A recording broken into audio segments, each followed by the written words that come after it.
그냥 유레카, S&P 500 그냥 투자하면 되는 거예요. 너무 단순하고 명쾌한 투자의 원칙을 발견을 하신 거죠. 그러면 S&P 500 ETF를 사서 바이 앤 홀드 하시면 돼요. 그냥 사서 잊어버리면 돼요. 이렇게 간단한 방식인데 이거를 성공하는 사람들이 그렇게 많지 않다라고 해요.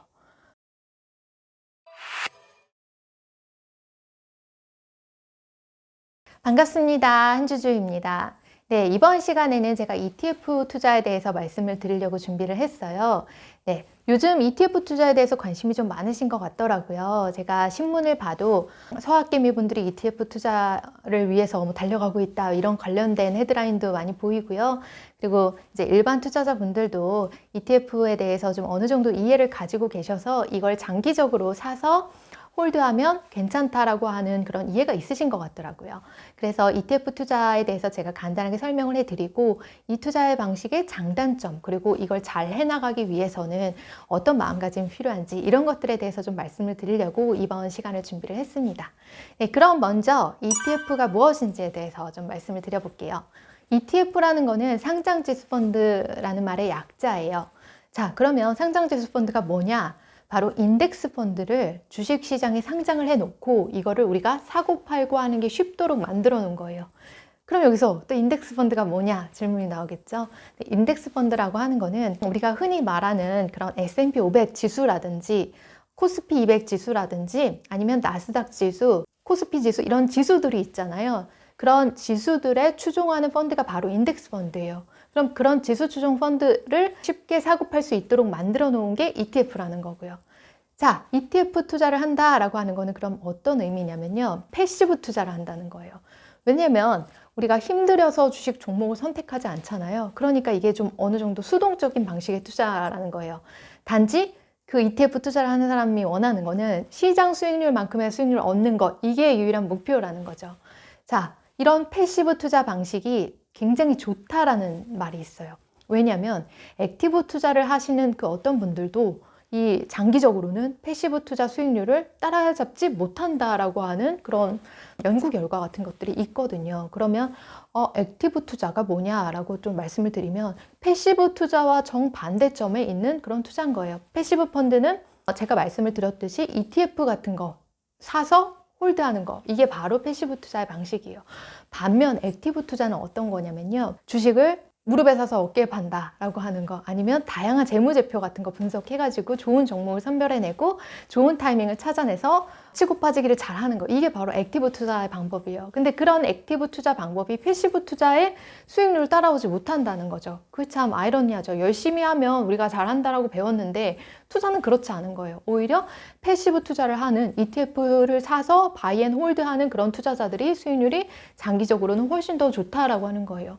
그러면 이게 이론적으로는 우리가 알아요. 패시브 투자가 훨씬 더 좋다라는 걸 이론적으로는 배웠어요. 어디서 배웠냐? 저 같은 경우에는 경제 수업 들을 때 경제학 원론 그 교과서에서 그런 말이 나와 있었어요. 이런 인덱스 펀드, 뮤추얼 펀드의 수익률이 일반 그 펀드 매니저 수익률들보다 훨씬 더 좋은 경향이 있다라고 하는 거를 교과서에서 봤었어요. 자, 이렇게 배웠는데 왜 그럼 이걸 좀 못하냐 좀 의문이기는 한데 그건 이제 다음에 뒤에서 말씀을 다시 드리도록 하고요. 그래서 요 투자의 방법을요, 실험을 해보신 분이 있어요. 바로 위대한 가치 투자자 워런 버핏, 그분께서 이걸 실험을 해보신 거예요. 어떤 실험을 해보셨냐? S&P 500 그리고 200여 개의 헤지펀드 이 수익률을 10년 동안 비교를 하는 그런 내기를 하신 거예요. 자, S&P 500 지수를 추종하는 그냥 ETF 그리고 헤지펀드, 정말 유수의 그런 세계적인 인재들이 관리하는 헤지펀드 수백 개, 그 수익률이 이게 비교를 해보니까 뭐가 더 높았냐? 이 실험은 2007년 12월부터 10년간 진행을 했다라고 해요. 그 10년간 추적 관찰을 해본 결과 S&P 500 지수 펀드가 압도적으로 수익률이 높았다고 해요. 네, 그 헤지펀드라는 건 어떤 건가요?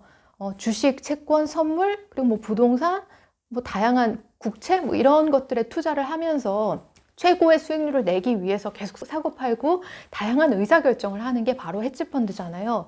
그리고 그 헤지펀드를 관리를 한다는 헤지펀드 매니저들은 어때요?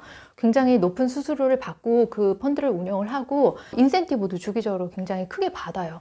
근데 그렇게 똑똑하고 이렇게 돈도 많이 받으시는 분들이 투자를 하는 게 S&P 500을 따라잡지 못한다라고 하는 거는 참 아이러니한 거죠. 그럼 투자자들 입장에서 헤지펀드를 왜 하는 걸까라고 하는 물음표가 떠오르는 거예요.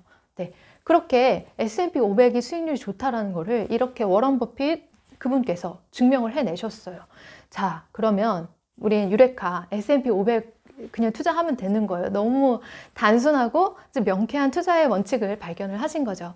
그러면 S&P 500 ETF를 사서 바이 앤 홀드 하시면 돼요. 그냥 사서 잊어버리면 돼요.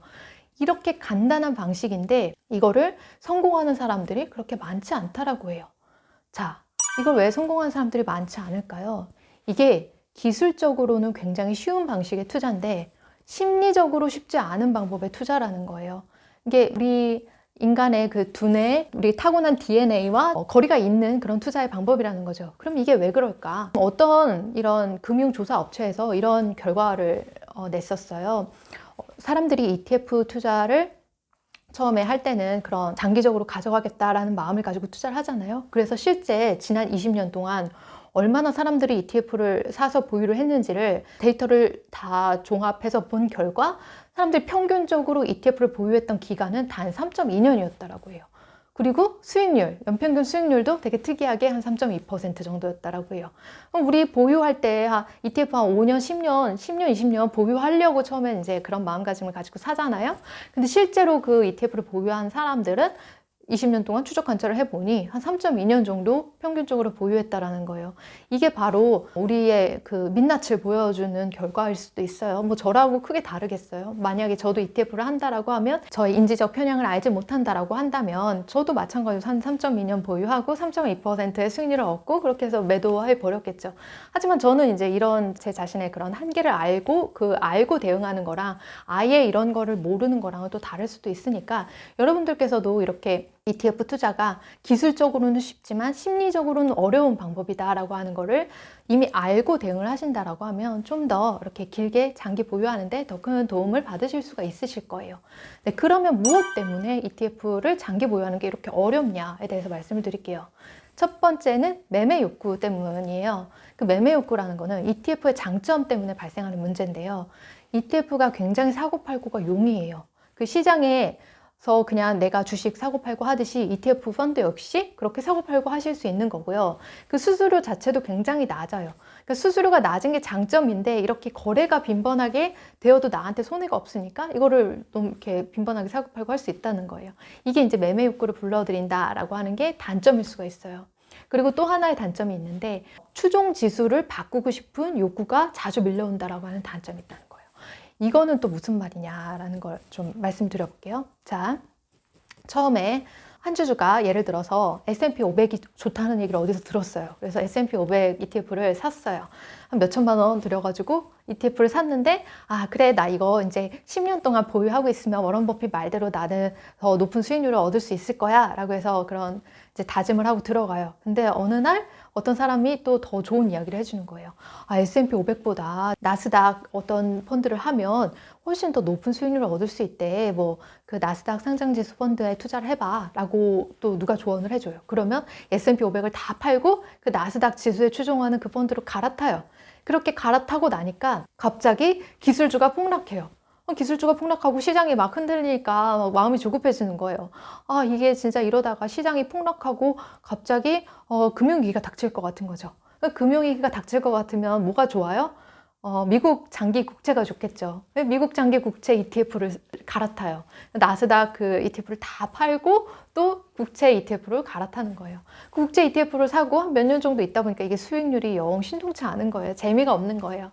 그래서 또 다시 그걸 팔고 S&P 500으로 넘어가요. S&P 500으로 넘어왔더니 이게 웬걸요? 이 세상에 더 좋은 게 보이는 거예요. 2배, 3배 레버리지 해주는 그런 ETF가 있대요. 그래서 또 그쪽으로 갈아타요. 이런 식으로 계속 좋은 거 따라서 왔다 갔다 이렇게 갈아타고 하시잖아요. 그러면 시간은 시간대로 낭비, 돈은 돈대로 안 되고 수익은 수익대로 안 나고 이렇게 돼버리는 거죠.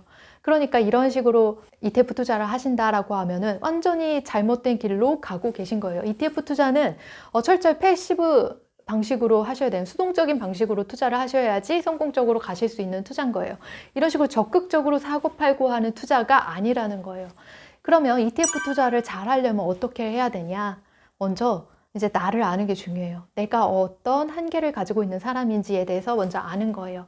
우리 인간의 두뇌는 한 뭐 98년이나 2008년 같은 그런 좀 시장 상황이 많이 안 좋았을 때 그런 상황에 굉장히 취약해요. 이거는 나뿐만 아니라 전문가들도 마찬가지예요. 전문가들도 역시 그런 큰 위기 상황에 굉장히 이렇게 마음이 취약해져요. 그러나 이 반대로 상승장이 왔을 때 사람들이 굉장히 자기 과신이 강해져요. 아, 내가 천재여서 투자를 잘한 거다. 내가 정말 좋은 의사결정을 했기 때문에 이런 좋은 수익률이 낸 거다. 그냥 시장 상황이 좋았을 뿐인데 그렇게 판단 미스를 한다라는 거예요. 그렇게 우리의 뇌는 인지적인 판단을 정확하게 하지 못하는 한계가 있기 때문에 장기적으로 어떤 한 가지 포지션을 잡고 꾸준하게 투자를 못한다는 거예요. S&P 500 ETF 같은 경우에 한 10년 정도 내가 장기적으로 그냥 꾸준히 가지고 있으면 시장 수익률만큼의, 그러니까 다른 펀드 매니저들보다 더 높은 수익률을 낼 수 있다는 걸 알아요. 하지만 이거를 10년 그렇게 못 가져간다는 거죠. 시장 상황이 이렇게 흔들리면 내 마음도 같이 흔들려서 막 이상한 때 사고 이상한 때 팔아버리고 그렇게 돼버리는 거예요. 이걸 예를 들어서 설명을 해볼게요. 의사 선생님한테 우리가 병이 걸려서 갔어요. 그래서 의사 선생님이 우리한테 처방을 해줘요. 약 이거 한 달치 지어드릴 테니까 이거 꾸준히 드신다면 좀 괜찮아지실 겁니다. 그래서 약 한 달치를 받아와요. 그리고 나서 이제 아침, 점심, 저녁으로 그 약을 먹었는데 약이 너무 쓴 거예요. 약이 너무 쓰고 한 이틀 정도 먹었는데 2, 3일 정도 먹었는데 효과가 안 나타나는 거예요. 그러면 이제 아, 이거 돌팔이 아니야? 그러면서 이제 다른 의사한테 가요. 다른 의사한테 가서 또 처방을 받아서 또 약을 또 한 달치를 지어와서 2, 3일 정도를 먹어요. 또 효과가 없어요. 또 다른 병원. 이렇게 하면 내 몸이 만신창이가 되겠죠. 투자도 역시 마찬가지예요. 한 가지 내가 정말 좋다고 생각하는 걸 결정을 하셨으면 그 방향으로 장기적으로 밀고 나가야 되는데 그 믿음이 쉽게 무너진다라는 거예요. 그래서 이런 것들이 이제 ETF 투자의 한계가 되는 건데, 하지만 이런 것들 내가 마음으로 가지고 있는 이런 인지적 편향에 대해서 이미 미리 인지를 하고 있다라고 하면 어떻게 좀 대응을 해 봐야 될지 생각할 수 있겠죠? 저 같은 경우에는 ETF 투자는 하고 있지 않지만 그렇게 장기적으로 투자를 하고 있는 것들이 있잖아요.